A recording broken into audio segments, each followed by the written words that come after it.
les amis. Hello et bienvenue dans cette toute nouvelle vidéo. Alors avant de commencer, quelques petites précisions. Je n'ai quasiment pas posté cette année. Parce que j'ai eu du mal à me motiver pour faire le montage des vidéos. J'ai plusieurs vidéos tournées mais depuis le mois de janvier en fait, mais je les ai pas montées tout simplement. Mais le rythme devrait reprendre régulièrement à partir de cette vidéo là en fait. Voilà. Et donc là c'est une intro que je tourne après. Bien après. Puisque c'était censé être la première vidéo de 2021 et je l'ai tournée, je l'ai même tournée fin décembre 2020 je crois. Et donc je vais vous présenter les séries que j'ai regardées du coup pendant le dernier trimestre de 2020. Voilà. Et une vidéo suivra pour vous présenter les films que j'ai regardés durant la même période. Normalement c'était la même vidéo mais ça durait beaucoup trop longtemps. Donc voilà. Je crois que j'avais des précisions à rajouter sur la vidéo qui suit mais je ne m'en souviens plus. Bref, c'est parti. Alors la première série c'est The Good Doctor. Good Doctor. Good Doctor. Good Doctor. Good Doctor, qui est une série médicale donc qui suit Sean Murphy, un interne en chirurgie, mais qui a la particularité d'être autiste et qui a d'ailleurs le syndrome du savant. Il me semble qu'on appelle ça comme ça. Alors déjà j'ai regardé quand même plusieurs séries médicales cette année, je ne sais pas trop pourquoi. Bref. Alors c'est avec Freddie Highmore, l'acteur qui jouait Arthur dans Arthur et les Minimoys et qui jouait dans Bates Motel, il me semble. Que je n'ai pas vu Bates Motel, mais... donc on va suivre principalement Sean Murphy, son autisme, tout ce que ça apporte comme problématique, mais aussi comme avantage en fait. Voilà. Alors mon avis, j'ai adoré cette série. Je l'ai regardée, j'ai regardé l'intégrale. En fait, j'ai regardé les 3 saisons en 1 ou 2 semaines tellement j'ai adoré. Les acteurs sont formidables, les intrigues sont sympas. Ça tourne autour de l'autisme, mais pas que. C'est ça aussi que j'ai bien aimé. Enfin, on n'en fait pas non plus un... Je pense que c'est bien réalisé. Après, je ne suis pas autiste moi-même. Je ne sais pas quels sont les avis des autistes sur la série. Au-delà de tout ça, j'ai beaucoup aimé les personnages et l'écriture des personnages surtout. Parce qu'on n'a pas de personnages manichéens en fait. C'est-à-dire qu'il n'y a pas des personnages méchants et des personnages gentils. On a des personnages qui nous sont présentés comme des anges au début, on va dire ça, et d'autres comme un peu des démons, des enfoirés quoi. Et finalement on se rend compte que ceux qui sont décrits comme des enfoirés, eh ben ils sont pas enfoirés 100% du temps, ils savent être gentils, ils ont tous un cœur. Et à contrario, ceux qui sont des petits anges tout doux, ils peuvent aussi être méchants parfois, ils peuvent aussi voilà, enfin, ils ont du caractère, ils ont, enfin c'est pas, tout n'est pas blanc ou noir. Et ça j'ai adoré cette écriture dans les personnages, parce que mine de rien on retrouve pas forcément ça souvent. C'est souvent qu'on a des personnages méchants, des personnages gentils, et bah le gentil reste gentil, il fait jamais de trucs méchants, et le personnage méchant ne fait jamais de trucs gentils. Alors que bah dans la vie c'est pas comme ça. Tout simplement. Voilà, et j'ai aussi beaucoup, enfin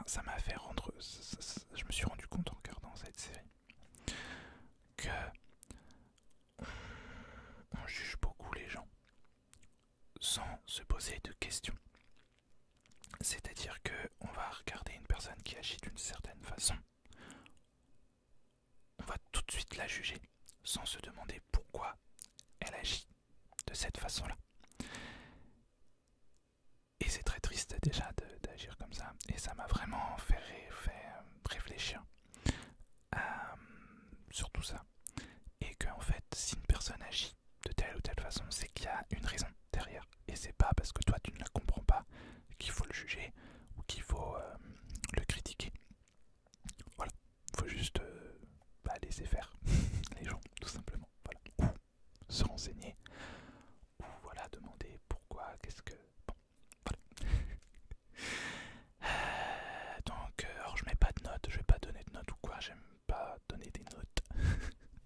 Mais en tout cas, j'ai adoré cette série. Voilà, on passe à la série suivante qui est Kaamelott. Voilà, donc la série française de Alexandre Astier. Alors, j'avais déjà regardé plusieurs épisodes quand ça passait à la télé à l'époque, mais j'avais jamais suivi cette série parce que principalement personne n'aimait à la maison.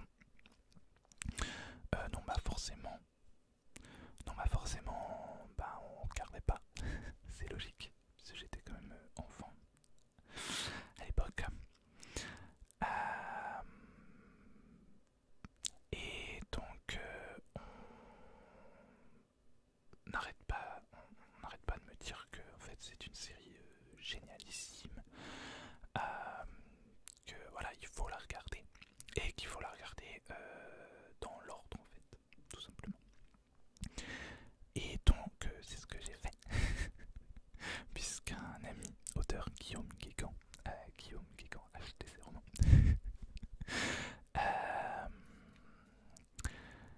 Il se l'est refaite en fait cette année et ça m'a donné envie de la regarder avec tous les...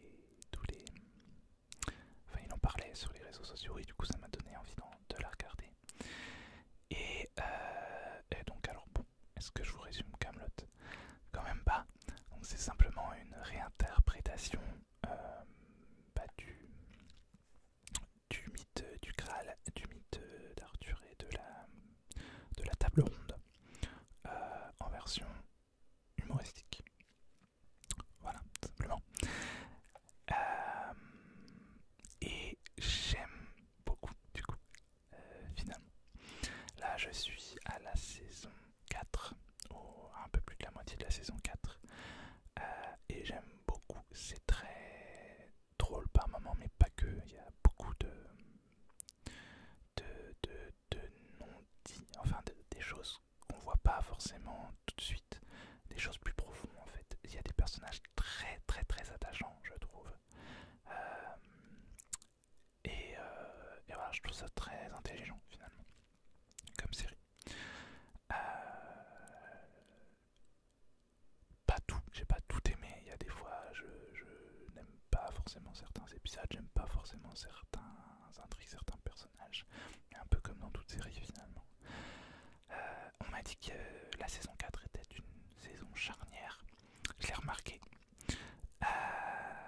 J'ai pas tout de suite aimé. Et en fait, c'est très très étrange cette saison 4. Il y a des épisodes où j'ai jamais autant ri dans la série, et d'autres où je suis là, mais qu'est-ce que c'est? Donc voilà, mais j'ai hâte de voir la suite quand même. Voilà, donc j'ai beaucoup aimé. On va passer à une autre série qui est Le Bureau des Affaires Magiques, en français, The Bureau of Magical Things en anglais. C'est une série australienne par les mêmes producteurs que H2O, la série avec les sirènes qui passait sur KD2A à l'époque. Voilà. Donc Jonathan M. Shift, le producteur. C'est une série australienne qui, donc pour ados, qui parle... alors en fait c'est une jeune fille qui part faire un jogging en pleine nuit parce que tout le monde fait ça, dans la forêt en plus, c'est vrai, tout le monde fait ça. Enfin, peut-être en Australie, qui sait. Hein, t'as juste, même sans parler de trucs magiques, t'as juste la chance de tomber tomber sur des araignées géantes, mais bon, c'est pas grave. Pardon. Bref, cette jeune fille va faire un jogging en pleine nuit et elle tombe sur un bouquin qui est en train de voler dans les airs, comme ça, voilà. Donc elle s'approche, comme c'est ce que tout le monde aurait fait évidemment. Elle s'approche et le touche. Et là, elle s'évanouit. Et en fait, c'était une fée et un elfe, je crois que ce sont des elfes. Ouais. Qui étudient au bureau des affaires magiques et qui se bagarraient le bouquin. Et en fait, elle ne voyait que le bouquin parce que ces créatures-là peuvent se rendre invisibles pour le commun des mortels. Alors je suis désolé si vous suivez pas, c'est des fois quand j'explique des trucs, en fait on comprend rien. Mais bon, bref. Elle se bagarrait le bouquin et donc voilà, elles l'ont ramené chez elle. Enfin la fée l'a ramené chez elle. Et là, la fée se rend compte quand la jeune fille se réveille qu'elle peut la voir, alors que ça ne devrait pas être possible. Et on va se rendre compte que cette jeune fille est maintenant dotée de pouvoirs magiques, qui est d'ailleurs un mix entre le pouvoir des fées et celui des elfes. Voilà. Et donc elle va intégrer le bureau des affaires magiques, qui est tout simplement un organisme qui s'occupe des affaires magiques. Tout simplement, voilà, s'il y a des trucs magiques à régler pour garder secret, ou bon, voilà. Ils s'en occupaient, donc eux là, ils sont en train d'étudier pour devenir des agents du bureau. Voilà. C'était pas compliqué à expliquer. Voilà. Tout simplement, quoi dire d'autre. Donc il y a ça. Mon avis, alors je me suis rendu compte, je croyais que j'avais regardé quasiment toute la saison, mais j'en suis qu'à la moitié. Alors j'aime bien. C'est un peu, comment dire, pour le coup ça manque de profondeur parfois, je trouve. Ça reste sympa à regarder, sans plus. Même si j'aime bien et que je finirai la série, hein, bien sûr. Mais je suis pas sûr que ce soit une série qui me marque dans le temps, quoi. Les personnages sont intéressants. Le gros bémol, c'est aussi les acteurs. Il y a 2 ou 3 acteurs et actrices qui sont vraiment très mauvais. Je suis désolé, mais c'est que ça. Donc bon, ça me sort un peu moi du truc, même si bon, ça reste sympa à regarder. Voilà. Quoi dire de plus sur cette série? Je ne sais pas, je suis pas sûr de vous donner très envie de la regarder, hein, mais c'est sympa. On va passer à une autre série. Alors, donc Sous les mers, qui est aussi une série australienne mais animée et adaptée donc d'une BD. Je crois que c'est The Deep en anglais, en VO. Alors, c'est donc pour l'histoire, c'est une famille qui vit dans un sous-marin et qui étudie les fonds marins et qui surtout, le père est un peu obsédé par je ne sais plus quoi. Il veut trouver je ne sais plus quelle cité perdue, je crois. Les muriens, truc les murs quelque chose. Bref. Il veut trouver ça. Bon.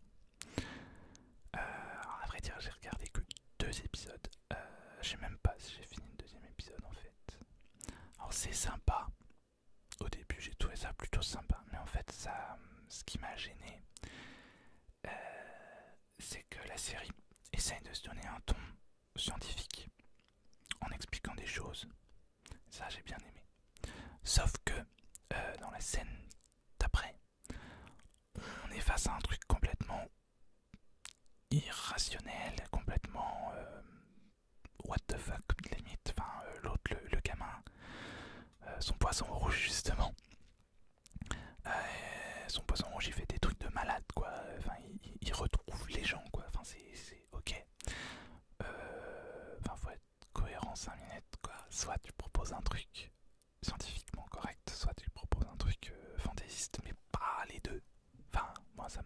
ça m'a gêné, ça m'a sorti complètement du truc. Voilà.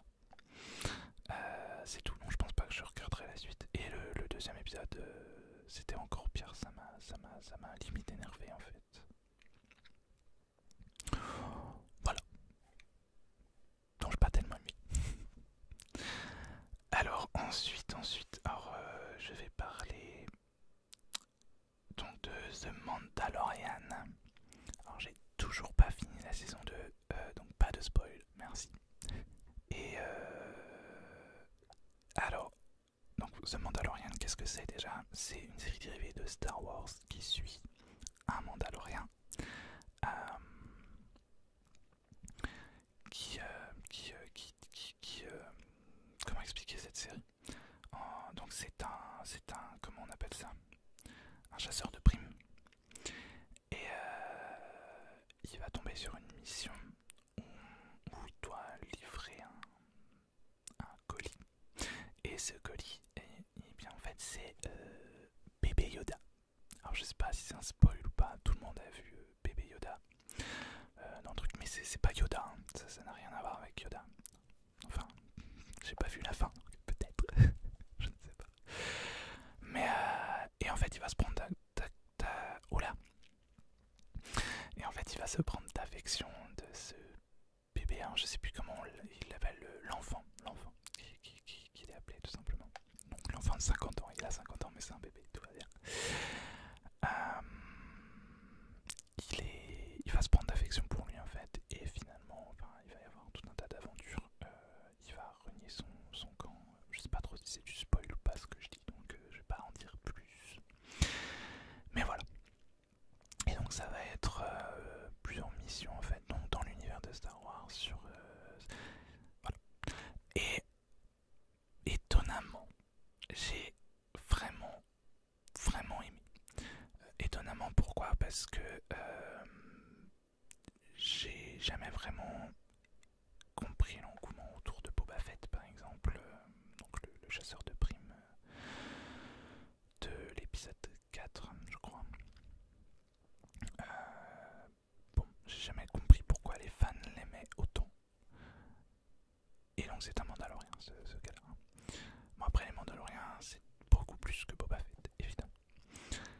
Mais aussi le rythme de la série est très lent et long. Et c'est clairement pas ce que j'aime d'habitude.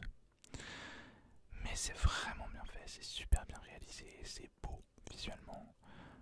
Et l'histoire est très intrigante, justement. On sait pas vraiment où ça va, mais c'est ça qui est intéressant, justement. Voilà. Que dire de plus? À part que j'ai beaucoup aimé. Et j'ai hâte de voir la suite.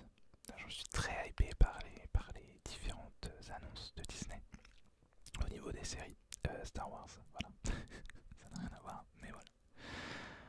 Alors, une autre série, c'est Les œufs verts au jambon. C'est une série animée qui est disponible sur Netflix. Alors, j'ai pas dit, mais la plupart c'est disponible sur Netflix ou Prime. Ou Disney+, ou enfin bon, de toute façon les trucs habituels quoi. Donc Les œufs verts au jambon, c'est une série en fait par le Dr Seuss, je sais pas du tout comment on prononce ça, qui est le créateur du Grinch. Donc le Grinch, d'ailleurs j'en parlerai dans les films. Donc le Grinch donc, qui veut voler Noël, ce personnage vert est écrit. Et donc c'est par le même créateur et c'est d'ailleurs dans le même univers. Ce sont les mêmes personnages poilus là, tout ça. Et donc cette histoire, c'est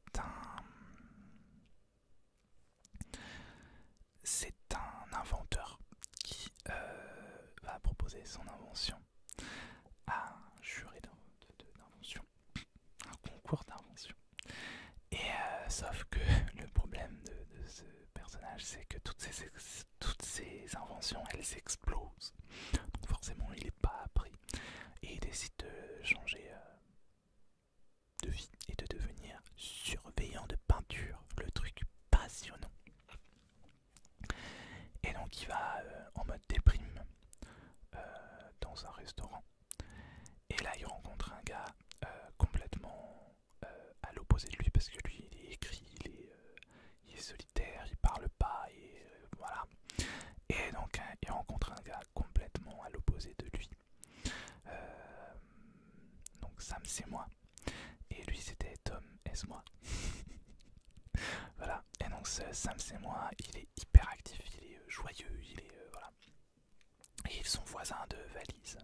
Oh là là, enfin jumeaux de valise plutôt. Et donc évidemment vous l'avez vu venir, ils vont échanger leurs valises. Et qu'est-ce qu'il y avait dans la valise de Sam? Comment c'est un chicken ruff, un poulet ruff du coup. Donc c'est un poulet raf, tout simplement, poulet et girafe. Parce qu'en fait tous les animaux de cet univers là sont des mélanges de plusieurs animaux. Voilà. Alors ça a l'air très what the fuck hein, dit comme ça, mais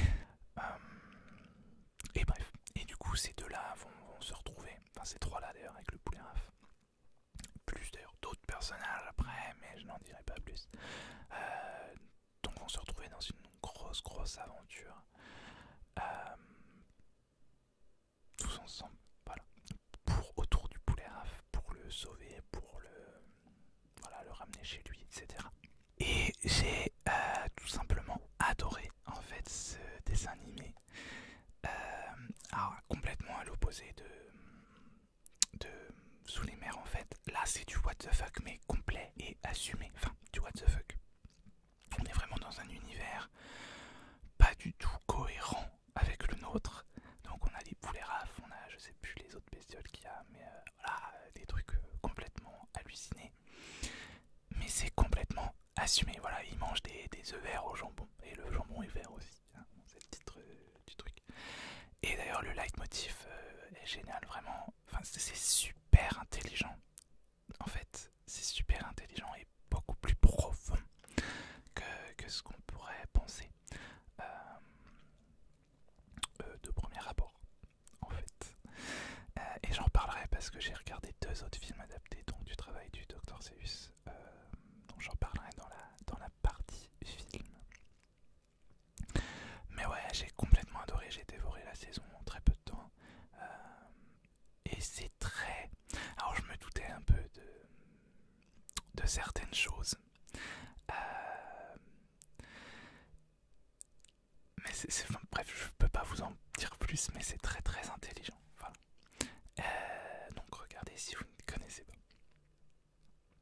Alors ensuite on va passer à des séries en, en revisionnage, donc c'est-à-dire que j'avais déjà vu et que j'ai voulu revoir, tout simplement.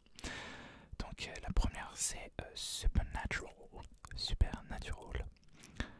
Alors ça fait une éternité que je veux revoir la série du début pour pouvoir enfin voir les dernières saisons. Donc, mais sauf que je me lance jamais parce qu'il y a 15 saisons en tout. Et moi je suis à la 13, moitié de la 13. Enfin, ça fait un moment. Hein. Mais, donc là j'ai repris, mais j'ai regardé que quelques épisodes de la saison 1. Pourtant c'était un peu en mode ambiance Halloween et tout. Je pense que c'est ça qui m'a fait sauter le pas. C'était en octobre. Mais je sais pas, j'ai pas réussi à... Alors j'adore toujours la série, j'adore la saison 1. Mais j'étais pas dans le mood, je sais pas. Mais bon, je la recommencerai aussi. D'ailleurs c'est un peu Guillaume Guégan je crois qui m'a donné aussi envie parce qu'il s'est aussi refait cette série là, voilà. Mais bon, après mon avis c'est Supernatural, j'adore, voilà, quoi dire de plus. Et comment présenter la série? Je l'ai pas présentée, désolé. Ce sont 2 frères chasseurs de créatures en fait maléfiques, on va dire. Voilà, donc ils chassent les loups-garous, les sorcières et tout ce que vous voulez en fait. Et donc au départ ils sont surtout à la recherche de leur père qui a disparu et voilà. Et c'est vraiment une série génialissime. Ensuite je me suis enfin refait version 16/9 tout ça, parce que sur les DVD c'est en 4 tiers, coupé, c'est coupé en 4 tiers, voilà, je sais pas pourquoi, mais on n'a pas la version 16/9. Et encore moins haute définition. Donc Mutant X, c'est une série de 2001 qui parle de mutants, tout simplement. En fait, c'est le scientifique Adam Kane. Alors, je vais vous faire le générique. Ça résume la série. Le scientifique Adam Kane était l'un des pionniers de la recherche génétique. Ses travaux sur l'ADN avaient pour but de sauver des vies humaines. Mais ces manipulations entraînèrent des mutations de gènes chez certains patients qui développèrent des pouvoirs surhumains. Aidé de 4 de ses hommes et femmes, Adam lutte pour sauver un monde qui pourtant ignore leur existence. Et ce sont les Mutants X. Voilà. Ça fait longtemps que je voulais les revoir, surtout en haute définition. Et ben, quoi dire de plus, à part que j'adore toujours, en fait. Alors c'est très space, je me suis rendu compte que là j'ai revu, enfin, en regardant les premiers épisodes, je me suis dit, franchement, si j'avais pas déjà la série en tête, si je connaissais pas la série, je suis pas sûr que j'aimerais ce que je vois. Parce que bah, ça a un peu vieilli quand même. Et puis c'est un peu... on nous balance un peu là-dedans sans vraiment... Enfin, oui et non, on nous présente quand même... Il y a 2 nouveaux dans l'équipe, donc on peut s'identifier à eux et on peut nous expliquer plein de choses de cet univers-là en les intégrant eux. Mais ouais, c'est un peu... bon. Et la saison est très particulière en plus. C'est celle que j'aime le moins. C'est un peu répétitif, c'est un peu... voilà. Mais je l'ai beaucoup apprécié lors de mon revisionnage. Même si là je suis à la moitié de la saison 2 et j'aime vraiment, à partir de la saison 2, c'est vraiment beaucoup mieux je trouve. Voilà. Mais c'est une de mes séries préférées je pense. Ensuite j'ai revu un épisode de Doctor Who. Un épisode de Noël du coup, que j'avais vu une seule fois. Ah oui, le retour du Docteur Mysterio, qui parle de comics en fait. Enfin c'est un... oui, ça parle de comics, c'est un super héros dedans, tout simplement. Donc en fait le Docteur arrive... donc Doctor Who déjà, qu'est-ce que c'est? Donc c'est une série anglaise, britannique, qui a été créée en 1963 et qui a été arrêtée en 87 et reprise en 2005 du coup, et qui est toujours en cours depuis 2005, qui parle donc d'un extraterrestre qui voyage dans l'espace et le temps et qui a la particularité de pouvoir changer de visage. Il se régénère en fait, il régénère son corps entier et ça résulte qu'il change de visage quand il meurt, tout simplement. Voilà. Donc il ne meurt pas, il renaît sous une autre forme. Voilà. Et du coup il voyage principalement avec des humains et principalement des anglais. Je sais même pas si je crois qu'il a déjà voyagé avec d'autres nationalités, mais enfin britanniques, mais bref. Et donc cet épisode là c'est un épisode de Noël, c'était la mode, ils n'en font plus maintenant, c'est des épisodes du Nouvel An. Mais avant c'était des épisodes de Noël. Il y en a des très bons, il y en a des très mauvais. Celui-ci je l'avais vu qu'une seule fois et j'étais pas en mode fan de comics comme je le suis aujourd'hui. Et du coup j'ai apprécié mes puissance 1000 cet épisode encore plus que la première fois parce qu'il y a tout un tas de références aux comics que j'avais pas saisi la première fois. Il y a des références partout, un peu des moqueries entre guillemets mais gentilles quoi, sur l'univers du comics. Genre la scène où le docteur regarde un comics Superman et puis qui dit très sérieusement, alors je crois, hein, en ayant regardé, regardez là les deux pages différentes, je crois que Clark Kent est Superman.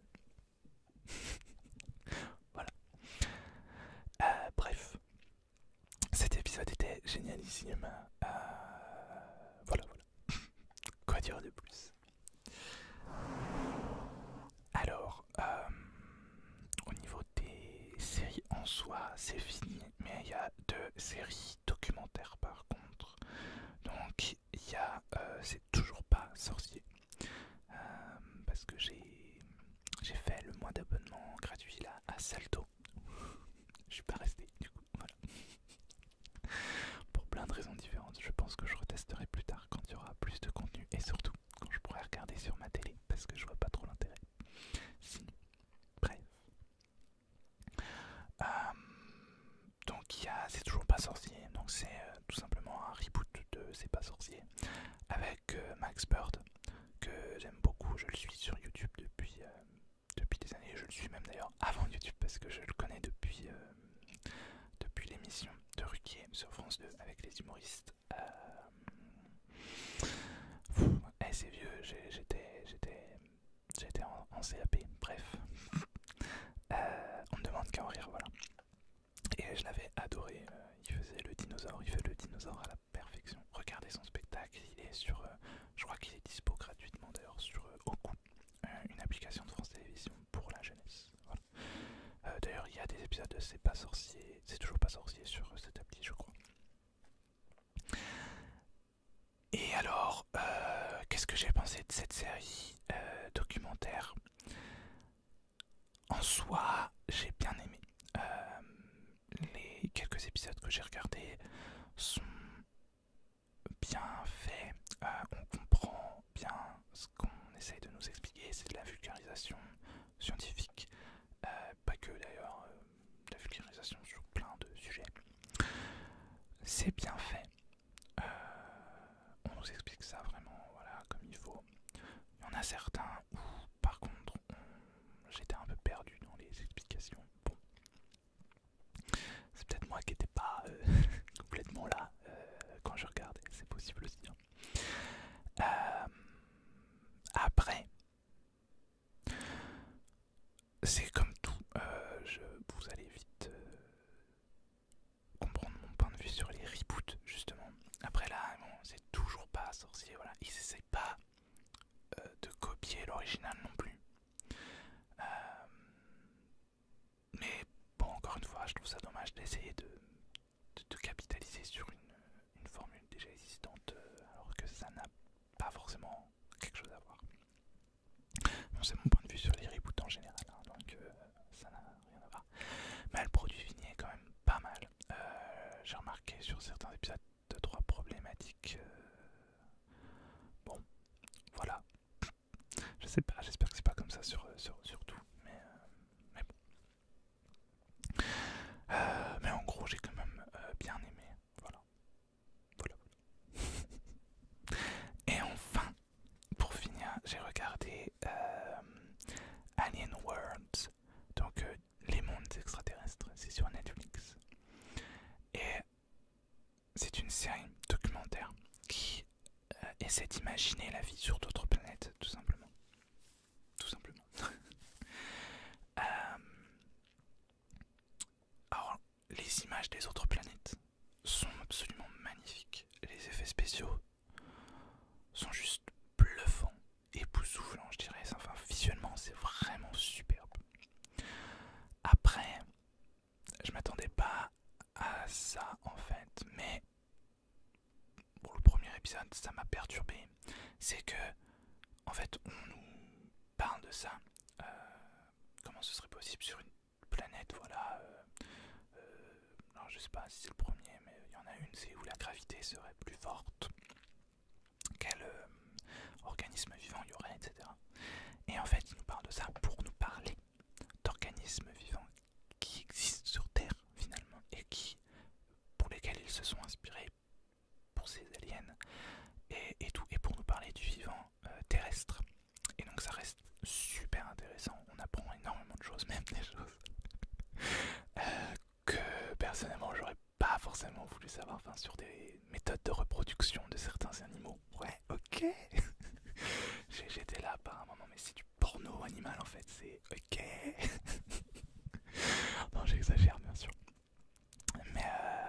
Mais c'était super intéressant du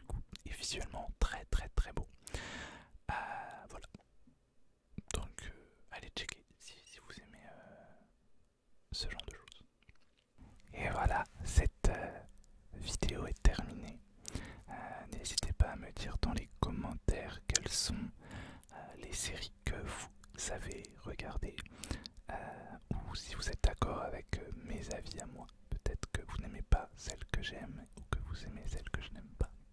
On ne sait pas. Bon, vous l'aurez remarqué évidemment, comme cette intro et cette outro ont été tournées bien après, donc j'ai pas le même décor. Le décor qu'on vient de voir, enfin avec le fond nuit reviendra, hein. Je l'ai toujours, il est à côté de moi. C'est juste que c'était plus facile de tourner là devant ma bibliothèque, tout simplement. Voilà. Donc rendez-vous très bientôt pour la même vidéo, mais concernant les films. Et puis rendez-vous surtout pour tout un tas de nouvelles vidéos. Voilà, j'ai vraiment hâte de vous montrer tout ça et de retourner d'autres vidéos et voilà. Donc, eh bien, j'espère que cette vidéo vous aura détendu. J'ai déjà fait le montage de la partie déjà tournée. Je crois que je suis bien ennuyant, donc vous devez déjà dormir là tellement je vous ai ennuyé, je ne sais pas. Je ne sais pas expliquer, je ne sais pas expliquer une série sans m'en mêler les pinceaux. Bref, voilà. J'espère que ce format vous aura plu. Je pense faire ce genre de vidéo tous les 3 mois. Voilà. Pour vous parler des séries que je regarde. Bon, sauf que faudra que je fasse le montage tout de suite pour pas que ça arrive 6 mois après. Mais c'est pas grave. Allez, moi je vous laisse et je vous dis